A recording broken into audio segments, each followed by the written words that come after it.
It was a Wednesday, and Windsor citizens were winding down from the previous weekend's 4th of July festivities. Everyone except Chandler Halderson. That day, he called the police to report his parents missing. A few days earlier, on July 2nd, Krista failed to show up to work or even call in sick. A good friend and coworker named Dan Croninger called her several times but received no response. That afternoon, he and his girlfriend decided to check on Bart and Krista at their home.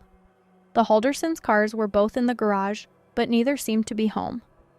Soon, Chandler came out of the house wearing a towel as if he'd just gotten out of the shower. Chandler told Dan that his parents had left that morning to go to their family cabin in White Lake, Wisconsin, which was 3 hours away. According to Chandler, they'd be back in a few days. Dan took Chandler at his word and left. The two kept in touch over the next few days, and Dan even invited Chandler to his house to watch fireworks on the 4th. Chandler accepted, and while they were watching fireworks that night, he told Dan he spoke to his parents and that they would be back on Monday. But they didn't return on Monday.